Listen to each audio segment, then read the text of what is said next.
tự hỏi rằng mình đã đủ cái nền tảng kiến thức về dinh dưỡng để giúp cho con mình có một cái thể lực tốt, để có thể phát huy được tối đa tiềm năng mà con có chưa ạ? Có chưa ạ? Có bao nhiêu người chúng ta tự tin được điều đó ạ? Và năm nay thì tôi có một cháu 17 tháng. Thật sự mà nói các anh chị, có lẽ là chúng ta luôn luôn đi theo đuổi những điều làm sao để cho con mình thông minh nhất trong thế giới này. Nhưng có một điều cực kỳ quan trọng, ai cũng hiểu được não là phần quan trọng nhất. Và đặc biệt là gì ạ? Trí tuệ, tinh thần, thể lực, ước mơ, thậm chí rất nhiều thứ mà chúng ta kỳ vọng vào một đứa trẻ. Nhưng chúng ta quên một điều rằng, chúng ta làm gì để trẻ có một thể lực, một nền tảng để có thể theo đuổi được điều đó trong suốt cuộc đời của nó. Đúng không ạ? Và đó là lý do của buổi chia sẻ ngày hôm nay. Và thật sự mà nói với các anh chị, ngày hôm nay chúng tôi không đơn giản là chia sẻ về một dòng sản phẩm nào đó, không đơn giản chúng tôi đang muốn bán cái gì đó, mà ngày hôm nay chúng ta rất may mắn và cực kỳ vinh dự ở đây. Chúng ta được lắng nghe một chuyên gia dinh dưỡng 30 năm trên thế giới. Bà có một niềm đam mê vô cùng sâu sắc trong suốt 30 năm qua, là đi khắp thế giới để chia sẻ những cái sự thông thái về cái việc làm sao để chăm sóc sức khỏe một cách chủ động. Và bà có một cái niềm đam mê làm sao để giúp cho những người phụ nữ có thể trở nên đầy sức sống, có thể trẻ trung hơn, giúp cho những người đàn ông khỏe mạnh và cường tráng, và đặc biệt là làm sao giúp cho những đứa trẻ có được một nền tảng thể lực và trở nên thông minh hơn trong thế giới ngày hôm nay. Và các anh chị biết không ạ, ngày hôm nay khi bà có mặt ở đây với những cái giá trị, những cái kiến thức về mặt dinh dưỡng để giúp cho tất cả mọi người chúng ta hiểu được tại sao chúng ta cần làm điều đó, đặc biệt với con mình, em mình. Và để mà đón chào bà đến đây ngày hôm nay thì tôi có thể mượn đôi tay của quý vị, chúng ta có thể tặng những cái cơn mưa, những tràng pháo tay để có thể giúp bà đến đây và có thể chia sẻ với chúng ta những cái kiến thức giá trị nhất trong buổi sáng ngày hôm nay, được không ạ? Và xin trân trọng và đánh chào với người thầy của tôi là Sophie quá ạ. Good morning everyone. Vâng, xin chào buổi sáng tất cả anh chị có mặt trong buổi sáng ngày hôm nay ạ. I will be always coming back to Vietnam. Tôi sẽ luôn quay lại rất nhiều lần ở Việt Nam ạ. I just went to last month I was in Hanoi and then I went to Kuala Lumpur and then Singapore and back to Ho Chi Minh. Tháng trước thì tôi đã có mặt ở Hà Nội, rồi sau đó tôi đi Kuala Lumpur rồi quay lại Malaysia, rồi sau đó tôi quay lại thành phố Hồ Chí Minh ạ. I've been working in health for over 28 years. Tôi đã làm trong cái ngành dinh dưỡng này trong vòng hơn 28 năm rồi về sức khỏe. I was an accountant, CPA. Trước đây tôi là một kế toán, là có cái chứng chỉ CPA, là chứng chỉ rất là đặc biệt ở Mỹ. I worked in that profession for a long time too. Và tôi làm trong cái chuyên môn của tôi trong một thời gian cũng khá là dài. I retired from that field. Và tôi cũng đã nghỉ hưu từ cái việc kế toán đó, tôi không làm nữa. Because my health was no good. Bởi vì cái sức khỏe của tôi lúc đó không có tốt ạ. Today I'm 67 years young. Bây giờ thì tôi đã 67 tuổi rồi. And I'm very happy because I have more energy and I feel younger than 30 years ago. Và tôi cảm thấy nhiều năng lượng hơn, tôi cảm thấy trẻ, khỏe hơn so với tôi cách đây 30 năm ạ. So 6 years ago when Rain International came and looked for me. Và cái này 6 năm khi mà công ty Rain International đến và gặp tôi á. And when I just saw the product is essential fatty acid. Và khi mà cái lúc mà tôi thấy trên cái nhãn của cái sản phẩm này nó ghi là essential fatty acid, là axit béo thiết yếu. Because I study nutrition. Và bởi vì tôi là người nghiên cứu về dinh dưỡng. And I love it right away. Và do đó tôi hiểu cái giá trị của nó và tôi đã yêu cái sản phẩm này ngay từ khi lần gặp đầu tiên. And 6 years ago, the first group of people that I said I can share with them are children. Và cái đây 6 năm á, thì cái nhóm đầu tiên mà tôi quan tâm nhất á, đó chính là con nít, trẻ em. Because of the 28 years of working with people all over the world, I find out there's no good products or even nutrition for children. Bởi vì trong vòng 28 năm làm việc trong cái ngành dinh dưỡng này, sức khỏe, thì tôi chưa gặp cái công ty nào cũng như có cung cấp một cái sản phẩm nào mà nó cung cấp được dinh dưỡng tốt nhất cho trẻ em. It has been about probably 40 years at least. The world has been eating bad oils. Và mọi người có biết không ạ, trong vòng ít nhất là hơn 40 năm qua thì mọi người dân trên thế giới chúng ta đang phải đưa vào cơ thể của mình rất là nhiều cái dầu xấu. So not too many people know they've been eating bad oil. Không có quá nhiều người biết rằng họ đang đưa vào cái dầu xấu vào cơ thể của mình mỗi ngày các anh chị ạ. Yes. Oh, maybe it's July. Get my slipper. I have. Okay, so it's all about eating bad oil. Bởi vì chúng ta cần có biết rằng ngày hôm nay á, chúng ta phải đưa vào cơ thể của mình rất là nhiều cái nguồn dầu xấu các anh chị ạ. Everyone in this world eating bad oil. Mọi người trên thế giới này hàng ngày cũng đều đưa vào cơ thể của mình rất nhiều cái nguồn là dầu xấu. If you came and listened to my health talk before, you would understand why. Nếu mà các chị đến và dự những cái buổi nói chuyện về sức khỏe của tôi trước đây thì các chị sẽ hiểu rằng cái dầu xấu là nó như thế nào.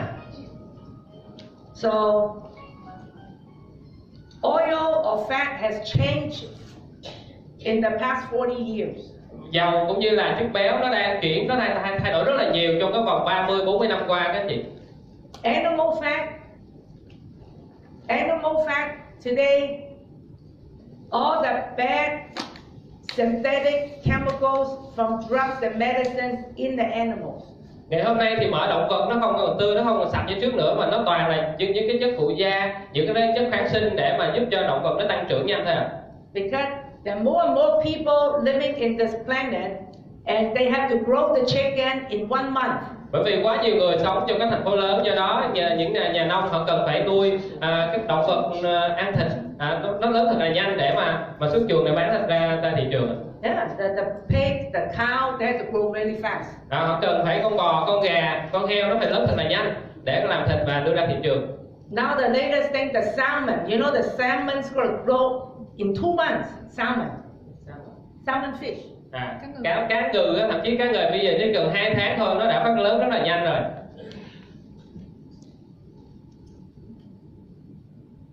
In America, ở Mỹ á các chị, the drug company already informed, in USA they inform you everything.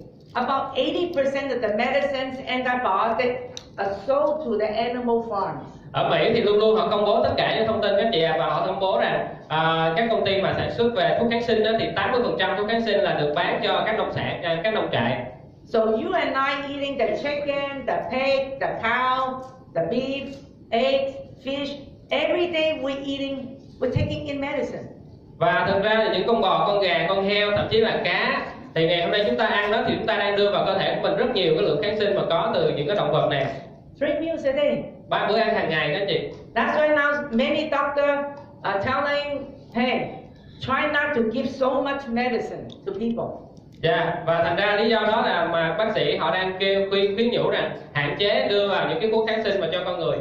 Because if there's a real virus come in, no more medicine. Bởi vì khi mà có thực sự những cái cơn dịch, những cái virus nó tấn công vào cơ thể của mình á, những cái đơn dịch như vậy thì không còn đủ thuốc kháng sinh cho người sử dụng nữa. But animal fat is still natural. Nhưng mà thực ra thì cái mỡ động vật nó đúng ra nó cần phải tươi và phải sạch. It just carry a lot of toxins into our body. Và khi đó thì nếu mà nó không sạch thì khi chúng ta ăn vào thì chúng ta cũng hấp thu luôn những cái chất độc của nó luôn. Vegetable oil. Và cái dầu thực vật thì sao? 40 years ago they were good oil. Trước đây 40 năm á, thì dầu thực vật nó cũng tươi và nó sạch. They fresh, Yeah. cold press. Yeah. Nó được ép ra từ những cái nguồn rất là sạch các chị. And then after about 2 months, the oil will get oxidized and you can smell it bad. Và chỉ cần 2 tháng thôi thì nó đã bắt đầu chuyển hóa và cái mùi nó đã khó chịu rồi, không dùng được nữa rồi.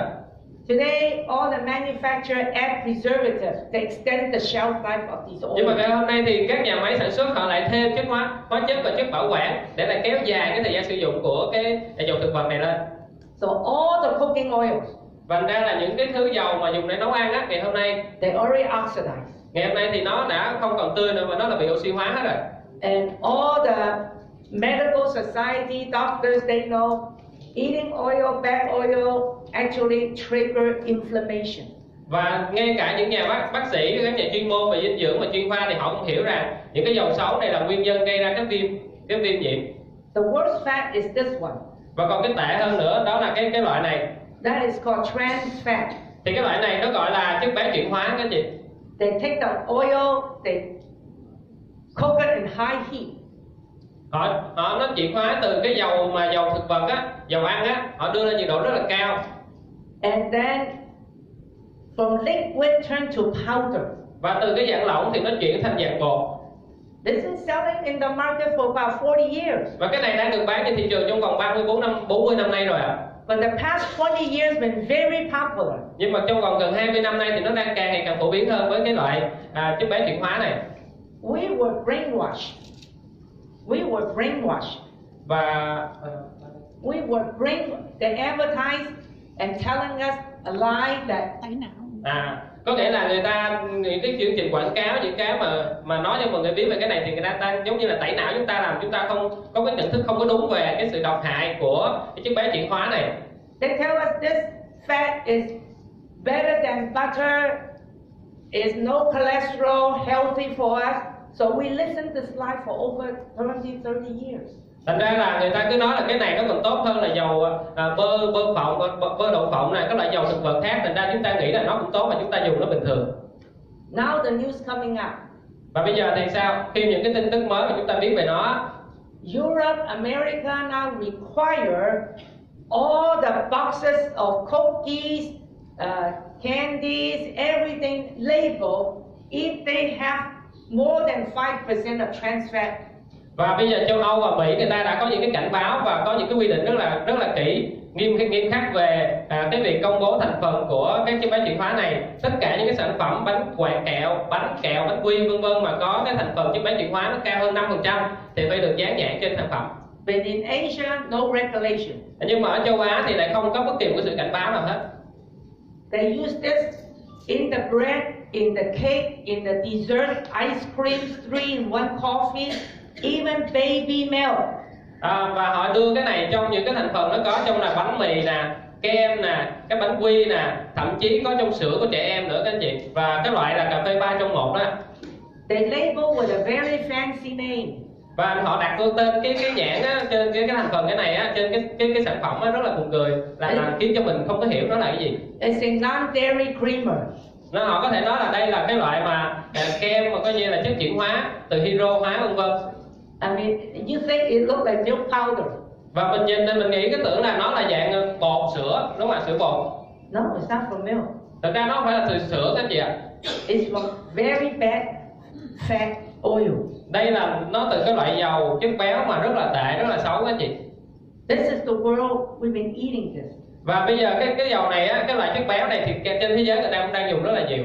When you eat all your cookies, your cake, your ice cream, drink your 3-in-1 coffee, you get this trans fat in and they cannot come out. Và khi mà chúng ta dùng những cái nguồn gốc chẳng hạn như bánh mì, kem, rồi cà phê 3 trong 1, sữa cho trẻ vân vân, thì khi mà cái này nó vào cơ thể của mình á thì cơ thể chúng ta không đào thải được.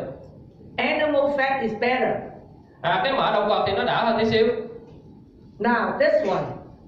Còn cái loại dầu thô này thì sao ạ? Petroleum oil. Dầu mỏ. These are for engines, machines, motorcycle, cars. Cái loại này nó là dùng cho máy móc, xe cộ đúng không ạ?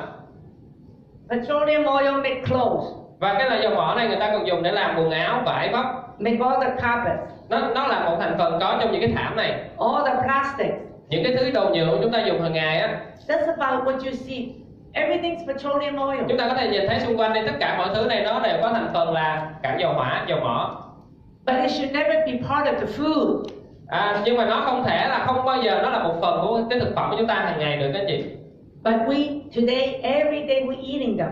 Nhưng mà trong khi đó thì mỗi ngày chúng ta lại đang sử dụng những cái thành phần, những cái nguồn gốc mà có dính dáng tới cái dầu mỏ này. Man's very smart. Con người lại rất là thông minh. They make this into pesticides. Họ biến chuyển cái này, nó đưa nó vào trong thuốc trừ sâu.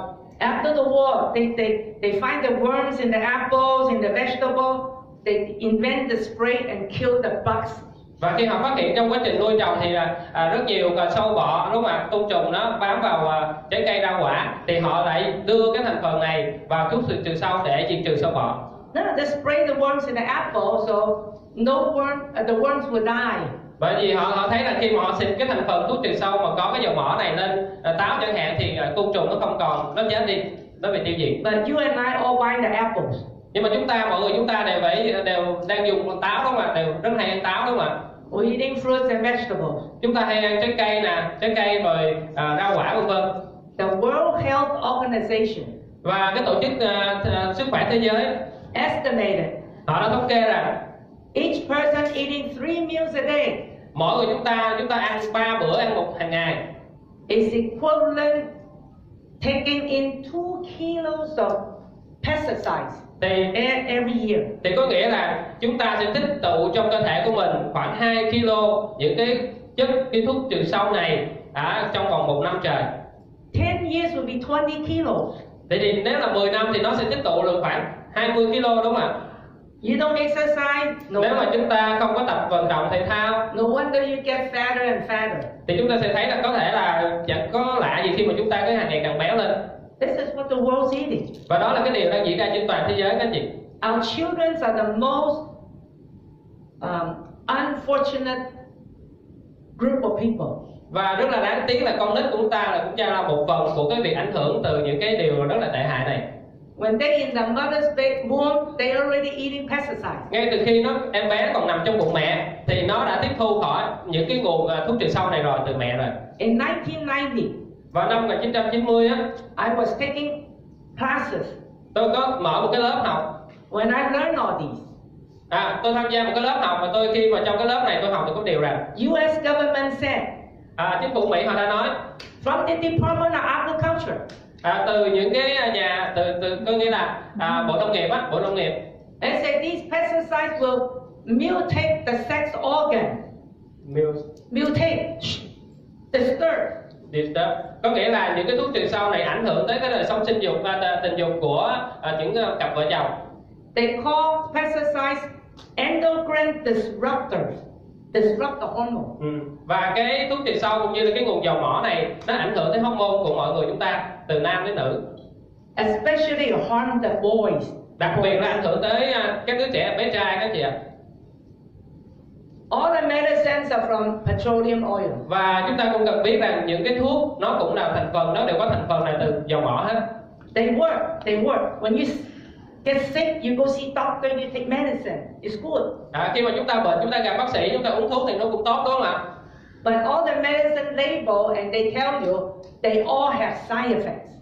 Và hầu hết tất cả các thuốc chúng ta dùng, đúng không ạ? Thì trên nhãn nó đều có cảnh báo chúng ta rằng nó có tác dụng phụ. They label it. They say medicine's a poison. Và họ cũng dán nhãn trên cái thuốc chúng ta uống là những cái thuốc này nó đều có tác dụng phụ, đều có những cái thành phần là độc hại. So when you say you go see doctor give you a prescription, you take the medicine. How many people read the label? Vậy thì khi chúng ta bệnh, chúng ta gặp bác sĩ và bác sĩ cho chúng ta thuốc, thì bao nhiêu người chúng ta khi uống thuốc thì chúng ta đọc cái nhãn thuốc của mình nó là cái gì, thành phần trong đó là gì không ạ? Today they all from petroleum oil. Và ngày hôm nay thì hầu hết là tất cả những cái thuốc đều có là thành phần là dầu mỏ hết. All the household products. Và tất cả những cái đồ dùng trong nhà bếp chúng ta cũng vậy. Shampoo. Những cái loại dầu gội đầu nè. Face cream. Những cái loại kem dưỡng da, chăm sóc da này. All your cleaning products. Những cái thứ mà làm sạch nhà nè. You walk into the supermarket. Khi chúng ta đi vào siêu thị everything inside are from petroleum oil. Thì tất cả những cái thứ mà bán trong siêu thị thì bên trong nó đều có thành phần là các cặn dầu hỏa này hết. So we're eating it. Và khi mà chúng ta dùng chúng ăn vào we're using the chemicals. Thì chúng ta đang đưa vào cơ thể chúng ta những cái hóa chất. And we're even breathing them. Và thậm chí chúng ta còn hửi cả nó được. Yeah, look at all the traffic outside. Chẳng hạn chúng ta khi đi ra ngoài khi chúng ta bị kẹt xe chẳng hạn, đúng không ạ?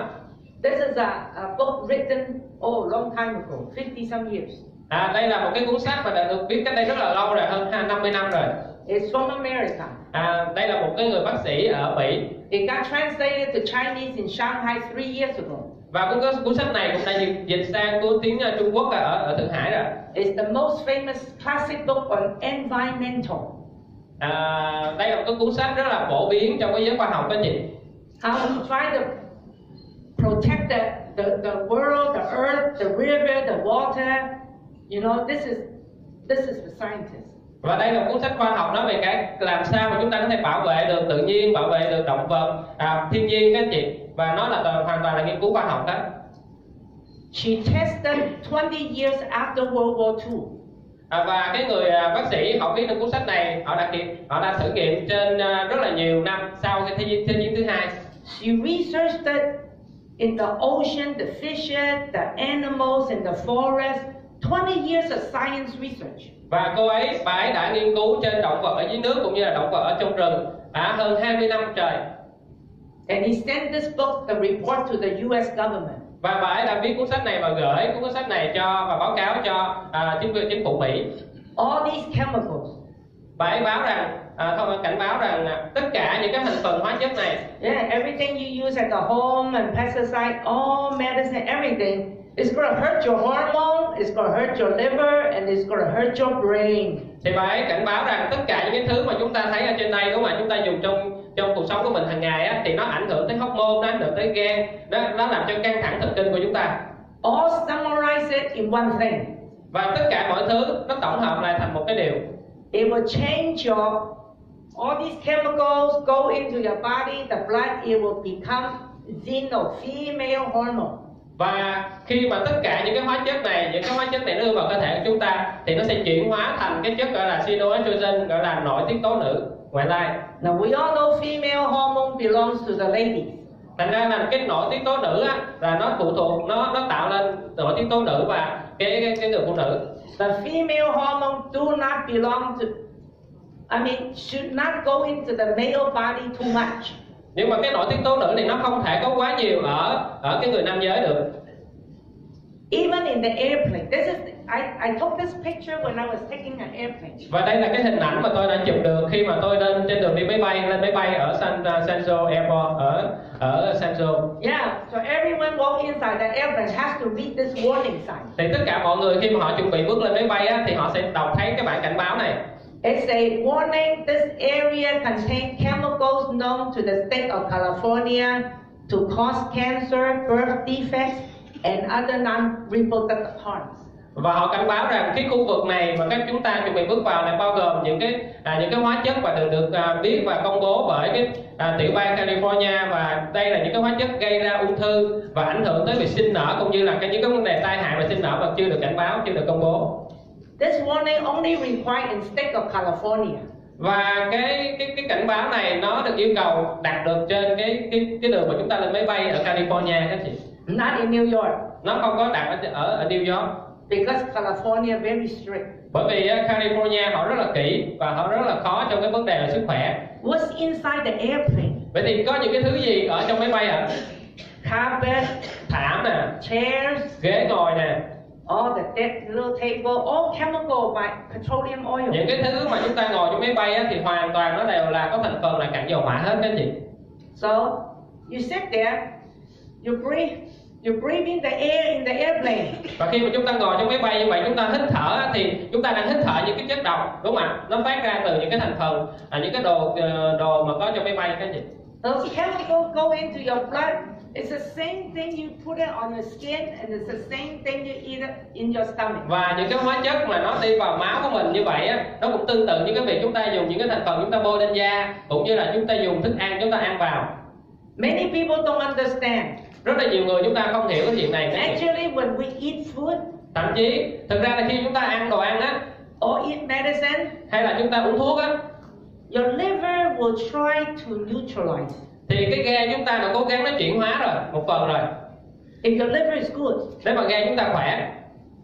But when you breathe and when you rub on your skin, it goes directly to your blood and your cell 90%. Nhưng mà khi mà chúng ta hít nè, rồi chúng ta thoa những cái chất mà nó lên da của mình á, thì những cái chất độc hại này nó thẩm thấu trực tiếp vào máu và tế bào của chúng ta.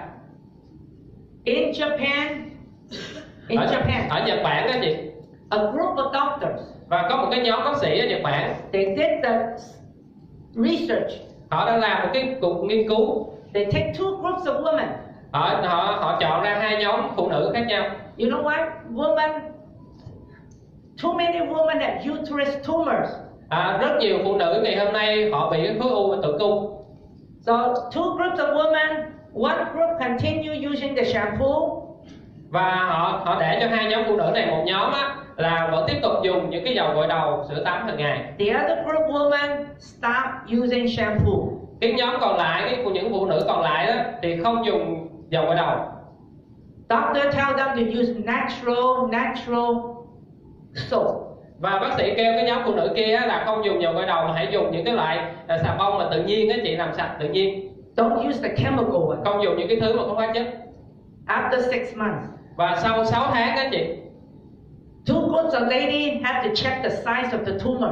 và hai cái nhóm phụ nữ được kiểm tra lại cái kích thước của cái khối u. Well, the group of women that stop using the chemical shampoo, the tumor shrink 50%. Thì cái nhóm các phụ nữ mà họ không dùng các dầu gội đầu mà họ chỉ dùng những cái loại tự nhiên thì cái khối u nó giảm tới 50%. The Japanese doctor tested. The minute you put the shampoo, it only takes 40 minutes. The chemical, petroleum oil go inside the tumor. Và các bác sĩ Nhật Bản này họ đã phát hiện ra rằng khi mà chúng ta dùng dầu gội đầu và nó chỉ cần tốn khoảng 40 phút thôi, thì những cái hóa chất này nó sẽ đi thẳng vào máu và đi thẳng vào tử cung của chúng ta. That doctor was checking the tumor down here. Và những bác sĩ họ đã kiểm tra những khối u của tử cung của phụ nữ luôn. I think it takes less than 5 minutes, 10 minutes go into the brain. Và họ đã nói rằng nó chỉ cần khoảng 5 phút thôi thì những cái chất độc đó cũng đi thẳng vào não của chúng ta luôn. Chemicals are bad. Thành ra là chúng ta thấy là cái chất độc từ những cái thành phần này nó rất là tệ, đúng không ạ? All these petroleum oil, Các chị biết mà tất cả những cái thành phần mà cặn dầu hỏa đó, when it enters in the lady's body, khi mà nó đưa vào người phụ nữ cơ thể phụ nữ, and the blood, và nó đi vào máu into the cells. đi vào tế bào. Now today, women get more extra estrogen. Thì ngày hôm nay phụ nữ chúng ta lại tích tụ nhiều hơn cái lượng là nội tiết tố nữ nó cao hơn bình thường rất là nhiều. This excess will create tumor, breast cancer, uterus cancer, all kinds of cancers in the female part. Và cái lượng dư thừa và estrogen, nội tiết tố nữ này, nó là cũng nguyên nhân gây ra là ung thư nè, ung thư vú nè, ung thư cổ tử cung nè, bất kỳ cái loại ung thư nào mà người phụ nữ có thể gặp phải. It causes all these hormones out of balance. Và nó khiến cho những cái hormone còn lại nó cũng mất cân bằng luôn. Young girls now, young girls. Bây giờ các đứa bé gái nhỏ, các đứa bé gái growing too fast. nó lớn lên rất là nhanh, đúng không ạ? Hormones started at 8 years old. Nó đã tăng trưởng hormone ở cái tuổi 8 tuổi thôi. I even heard one girl 2 years old got a tumor in the uterus. Thậm chí tôi còn biết một câu chuyện đứa bé 2 tuổi thôi, đứa bé gái 2 tuổi mà đã có chu kỳ rồi. And all the young girls today, like 12 years old to whatever, their monthly cycle, at least 50% of the young girls are not regular. Và tôi thấy là ngày hôm nay các bé gái từ 12 tuổi trở lên thì hầu hết là cái chu kỳ của những đứa bé gái này nó không có đều chút nào.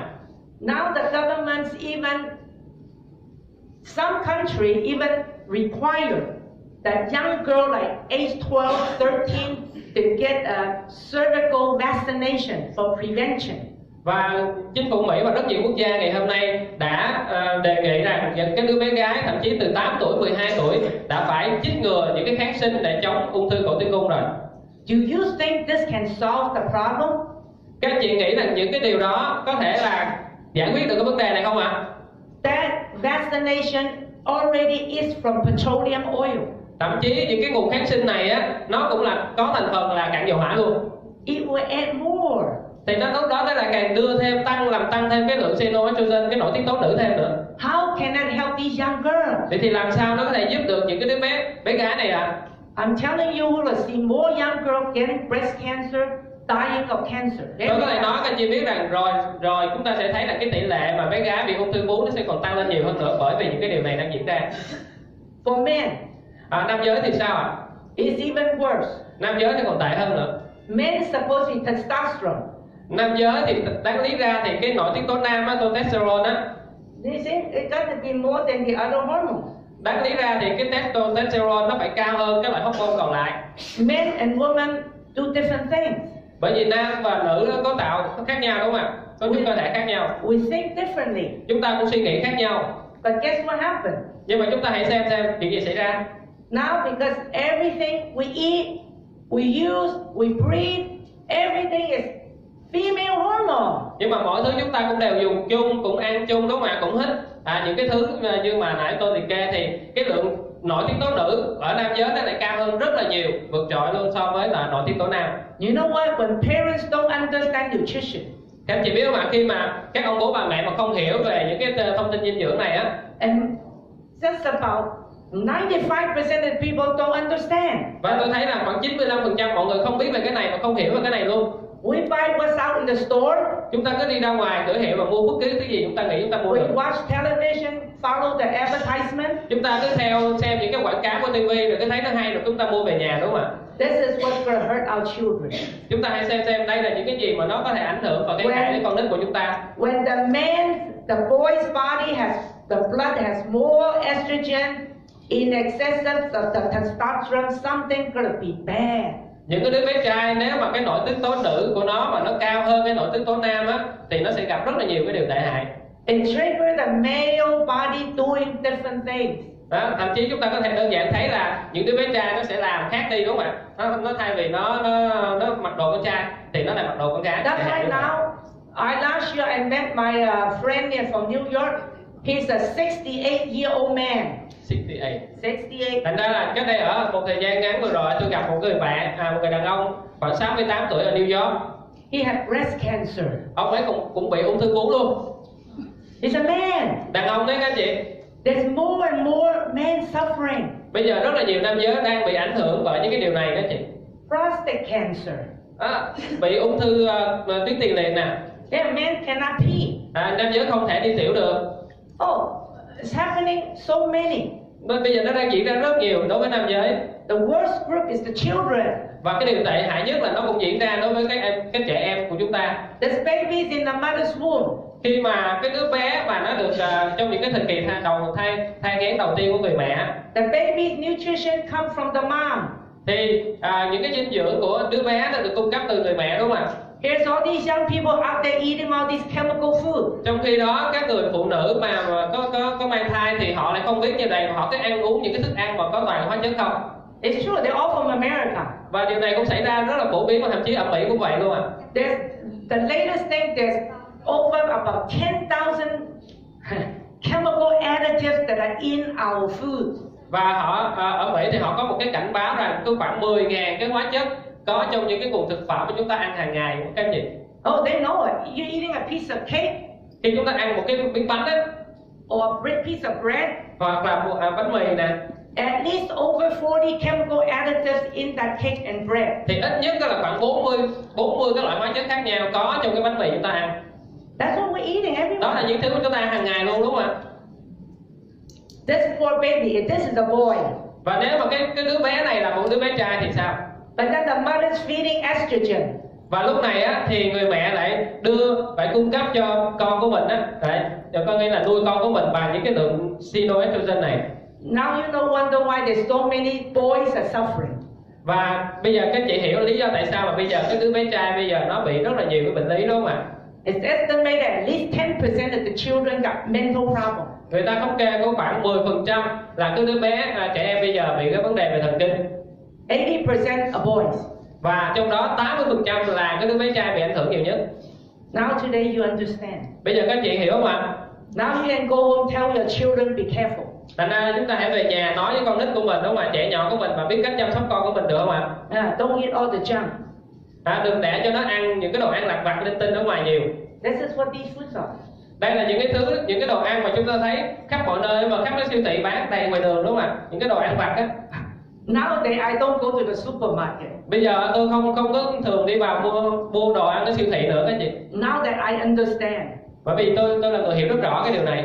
You buy vegetable, you buy meat, okay. Chúng ta mua rau là chúng ta mua thịt thì ok thì được. Instead of buying these things, you buy rainbow for your children. Thay vì mua những cái thứ linh tinh này, đúng không? Đồ ăn vặt này á, đóng gói như thế này á, thay vì vậy chúng ta mua rainbow đi. We need good nutrition. Bởi vì chúng ta cần những cái nguồn dinh dưỡng tốt, đúng không các chị ạ? These are expensive chemical food. Đây là những cái đồ ăn mà nó có rất nhiều cái hóa chất ở bên trong của nó. They're expensive. Mặc dù nó rất là mắc, đúng không ạ? Because it costs you a lot of money to go see doctor. Và rồi nó sẽ, bởi vì nó mắc ở chỗ là nó sẽ khiến cho chúng ta mất rất là nhiều tiền để đi khám bệnh, để chữa bệnh. Children skin problem, behavior problem. Con nít thì gặp các vấn đề về da nè, về cái tự kỷ, tăng động, trầm cảm nè. Sex problem. Các vấn đề về cái bộ phận sinh dục nè. In America, 1990 they said these chemical pesticides will shrink the male organ. Ở Mỹ đến năm 1996 thì người ta đã công bố rằng những cái hóa chất mà có trong thuốc trừ sâu á, nó làm nhỏ lại cái bộ phận sinh dục của nam giới. If you see a young boy like this, small and very fat, nếu mà chúng ta thấy những cái đứa bé nhỏ nhỏ như thế này mà nó rất là béo đúng không ạ, rất là tròn, that's not fat. Nó không phải là do béo phì đâu. Children so active should never get fat. Đúng lý ra là con nít nó không thể nào béo được, bởi vì nó suốt ngày tăng, nó suốt ngày hoạt động, nó mà chạy nhảy. They can be little skinny. Nó chỉ có thể là ốm một tí xíu thôi. Never fat. Nó không thể nào mà béo được. It's hormone problem. Đó là những đứa bé mà nó bị béo như vậy thì nó đang gặp vấn đề về hormone đó chị. The body has too much estrogen. Những đứa bé như vậy thì cái hormone của đứa bé đó chắc chắn thì cái lượng gọi là nội tiết tố nữ nó sẽ lớn hơn rất là nhiều. Nó đang dư thừa trong cơ thể. Ice cream, drinks, everything. Rồi những cái thứ đồ ăn mà tụi nó hay ăn á, cái bánh nè, kem nè, những cái đồ ngọt mà đứa trẻ hay ăn nữa là ảnh hưởng tới cái nội tiết tố nữ. The whole world's talking about it. Và cái điều này thì cả thế giới cũng đang nói về nó rồi các anh chị. There are not enough mental doctors to serve the children. Hiện tại là không đủ các bác sĩ về thần kinh đó để chăm sóc và chữa trị cho các đứa bé, trẻ em trên thế giới. I was in Taiwan last month. Tháng vừa rồi tôi đã đến Thái Lan. Big front page newspaper. Trong một cái tờ báo lớn ở bên đó. They said Taiwan has 60,000 mentally ill children waiting for doctors to see. Cái tờ báo đó nói rằng ở Đài Loan á, khoảng 60.000 trẻ em đang phải chờ có đủ các bác sĩ để chăm sóc, để chữa trị cho chúng về cái vấn đề thần kinh. Because they only have 30 doctors. Bởi vì ở bên đó chỉ có khoảng 40 bác sĩ thôi. Specialized children's brain. Chuyên về những cái vấn đề về não của em bé. But 60,000 children patients. Trong khi đó là tới 60.000 trẻ em đang chờ để được điều trị. It's going to be more and more. Và rồi con số này nó sẽ tăng nhiều hơn nữa các anh chị. That's why 6 years ago when I saw this product Rainsoul. Đó là lý do tại sao mà cách đây 6 năm khi mà tôi thấy cái sản phẩm Rainsoul này. I've been following up these stuff for over 20 years. Và bởi vì tôi đã nghiên cứu về cái chủ đề này trong hơn 20 năm rồi các anh chị. There's not a single product in the market helping the children's brain. Hiện tại thì chưa có bất kỳ một cái sản phẩm nào ở thị trường có thể giúp cho cải thiện được và làm tốt cho não của trẻ em được. 6 years ago when I saw this product, essential fatty acid, I think about the children right away. Và cách đây 6 năm khi mà lần đầu tiên tôi thấy cái sản phẩm này thì ngay lập tức tôi nghĩ ngay tới cái nhóm trẻ em mà nó có thể được lợi khi sử dụng cái sản phẩm này. This is science. Và đây là khoa học đó chị. It's not my opinion. Đây không phải là cái ý kiến riêng của tôi. Good oil, good brain. Bởi vì cái dầu tốt nó sẽ giúp tốt cho não của chúng ta rất là nhiều. More serious now, children are using television, smartphone, computer, even worse now. Bây giờ rất là nhiều trẻ em là thanh thiếu niên nó dùng điện thoại đúng không ạ? Nó xem tivi rất là nhiều rồi. All that radiation. Và tất cả những cái sóng này nó ảnh hưởng đến não của trẻ nhỏ. Now I want you to learn that the brain is 60% fat. Tôi muốn chỉ cho các anh chị biết rằng não của chúng ta thì trong đó 60% là chất béo. Now that you heard me talk about all these bad oil outside. Nãy giờ thì chúng ta nghe rằng những cái dầu xấu ở bên ngoài đúng không ạ? Còn não chúng ta thì sao? I'm sure every one of you agree that you eating bad oils. Tôi nghĩ là mọi người đều đồng ý với tôi rằng hàng ngày chúng ta đều ăn vào những dầu xấu đúng không ạ? If you don't agree, you're not understanding me. Nếu mà các chị không đồng ý thì rõ ràng các chị vẫn chưa hiểu những gì tôi trình bày nãy giờ. You really need to take Rainsoul. Đúng ạ. Mọi người đồng ý không ạ? Sometimes it's just I became, at my age, I try to help people, but I really get upset when people cannot understand. Bởi vì nhiều khi tôi cũng rất là buồn khi mà tôi thật sự mong muốn giúp cho mọi người hiểu về cái điều này, nhưng cũng rất là nhiều người họ không hiểu những điều tôi đang nói và chia sẻ. We have so much bad oil in the brain. Nhưng mà ngày hôm nay thì trong não chúng ta là có nhiều hơn những cái chất béo xấu, những cái dầu xấu ở trong não của chúng ta nữa. I would say 40 years young people today, everybody 40 years, from 1 to 40 years old today. Bây giờ những cái người mà tầm cái tuổi 40 tuổi trở xuống á, all the young people's brain got more bad oil. thì tất cả những cái nhóm người trẻ tuổi này hầu hết thì não chúng ta đều là dầu xấu hết á. The older people are a little bit better. Những người lớn tuổi hơn tí xíu thì có thể đỡ hơn. In the old days we have good oil. Bởi vì những ngày xa xưa á, thì cỡ tuổi chúng tôi và lớn hơn nữa thì ông bà cha mẹ chúng ta thì đều tiếp cận là những cái nguồn dầu tốt hơn, đỡ hơn rất nhiều. We don't have that much petroleum oil products. Thời xa xưa thì chúng tôi không có tiếp xúc nhiều với những cái nguồn gốc mà có từ là cái thành phần là dầu mỏ như bây giờ. Today's change. Bây giờ thì mọi thứ nó thay đổi rất là nhiều rồi. I call people when they have problem. I say traffic jam. Tôi nói với mọi người khi mà họ gặp cái vấn đề gì đó thì có nghĩa là não chúng ta đang bị tắc nghẽn, đúng không ạ? Bị kẹt xe trong này. Every day we eat bad stuff and got the brain all jammed up. Và hàng ngày khi chúng ta ăn những cái đồ xấu đó, những nguồn thực phẩm không tốt như vậy, nó làm cho não chúng ta bị tắc nghẽn. And plus all this radiation. Thậm chí cả việc chúng ta dùng điện thoại cũng rất là nguy hiểm. Even young people cannot sleep at night. Ngày hôm nay thì rất nhiều người trẻ, đúng không ạ, cũng rất là khó ngủ vào buổi tối. I travel everywhere. Bởi vì tôi đi khắp nơi, tôi gặp rất là nhiều rồi. I met a young lady in Penang. Tôi gặp một người phụ nữ trẻ ở Penang. I think she's only 30 some years. Cô ấy còn khoảng hơn 30 thôi à. She said, "Ma'am, I cannot sleep at night." Cô ấy nói với tôi rằng bà Suzy, tôi không thể nào ngủ được tốt vào buổi tối.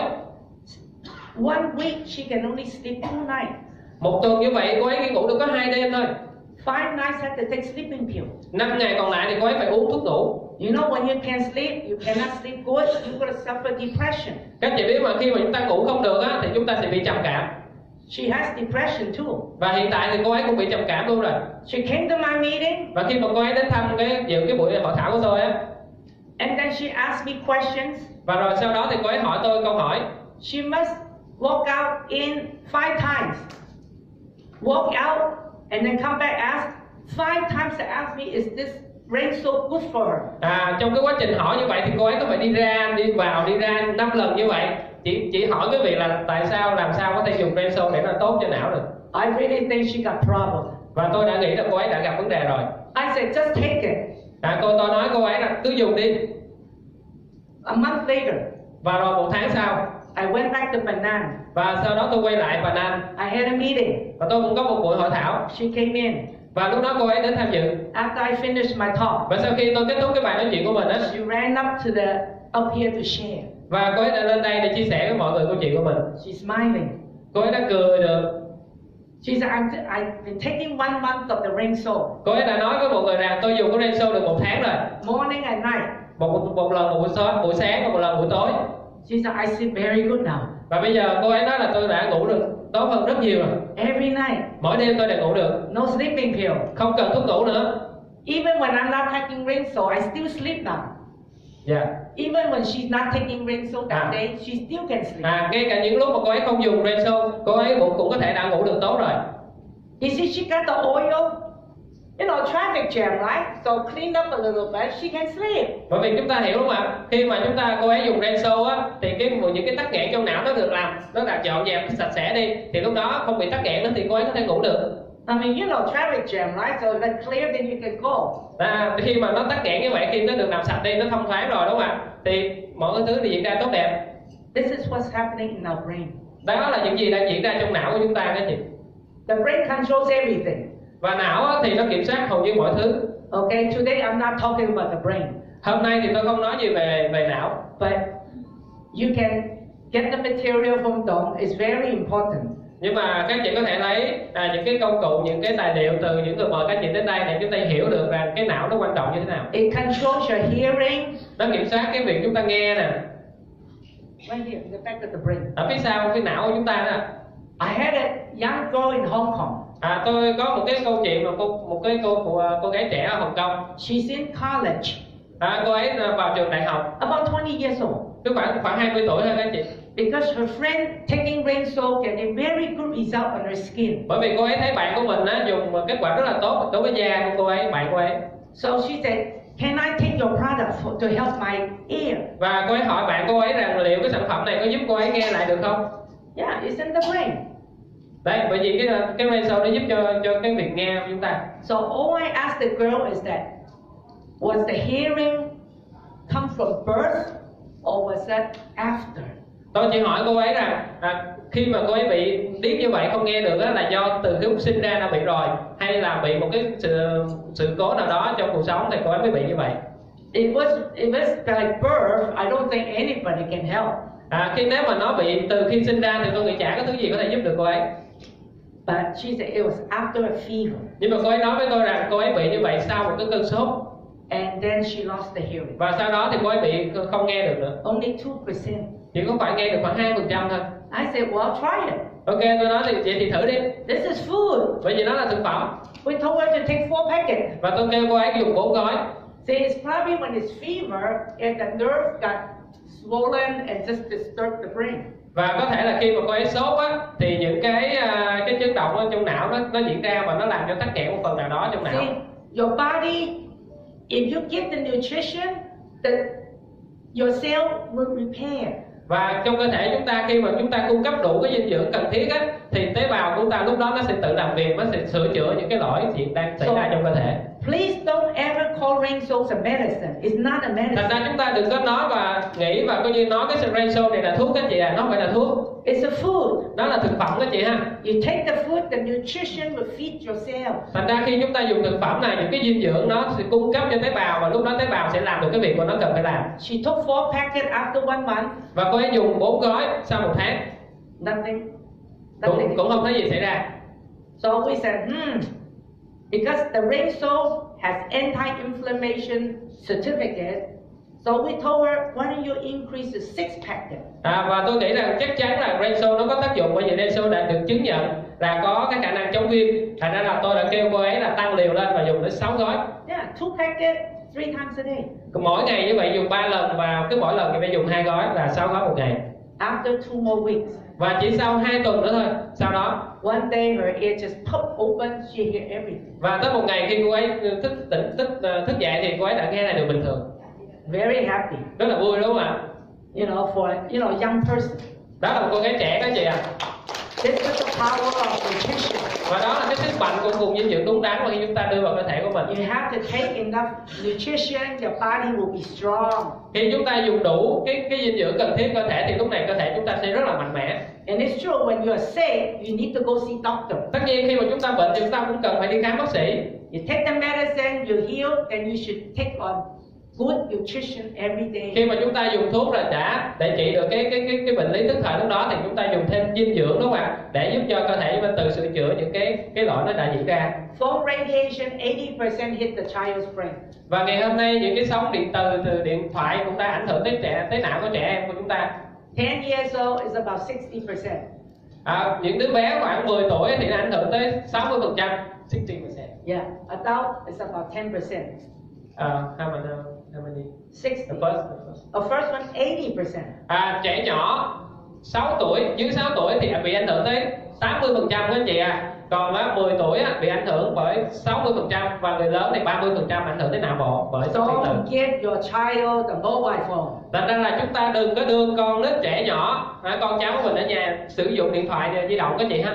It will send them brain tumors. Bởi vì những cái điều này, những cái sóng điện thoại nó có thể gây cho khối u trên não của đứa trẻ em. The mobile phone is radiation. Bởi vì điện thoại di động nó có sóng điện từ các anh chị. Today many children mental problem. Bây giờ rất nhiều trẻ nhỏ bị các vấn đề về thần kinh. This is from America. Đây là một cái bài báo ở Mỹ các anh chị. Just in short few years they selling over millions of prescriptions to children. Chỉ có khoảng 2 năm thôi, 3 năm thôi mà người ta đã bán hàng triệu đô la những cái thuốc về thần kinh cho trẻ em rồi. This is the latest news. Đây là một cái tin cũng rất là mới tôi vừa nhận được gần đây. Just came out in USA last month. Đây là một cái bản tin người ta được đưa lên bản tin ở Mỹ. Depression worsening in teenager girls. Và người ta báo rằng những cái thuốc để nó đang gây cái vấn đề rối loạn trầm cảm rất là nặng nề đối với trẻ em gái. Very serious. Rất là nghiêm trọng các chị ạ. And for boys, những cái đứa bé trai thì sao? It's worse. Đứa bé trai nó còn tệ hơn nữa. This medicine, cái thuốc này nè, cái thuốc oxycontin này nè, it's the strongest medicine for the brain. đây là một cái thuốc trị viêm rất là mạnh đối với não. It's almost like heroin. Cái thuốc này, thuốc giảm đau rất là mạnh, nó tác động lên não các chị ạ. Trong khi đó là người ta đã dùng cho con nít 11 tuổi rồi. The FDA just approved OxyContin for children 11 years old. Mà cái tổ chức FDA nó lại cho phép dùng cái OxyContin này cho những cái đứa bé từ 11 tuổi luôn. It used to be just adults. Nếu mà cái này đăng ký ra nó chỉ dùng cho người lớn thôi. This came out 3 months ago. Trong khi đó bây giờ dùng luôn cho con nít luôn các chị. Can we see our children really need to take brain salt? Thì rõ ràng là các chị có thấy là trẻ em thực sự nó cần dùng brain salt không ạ? Yes. Children need it more than the adults. Con nít nó cần dùng brain salt còn nhiều hơn người lớn nữa.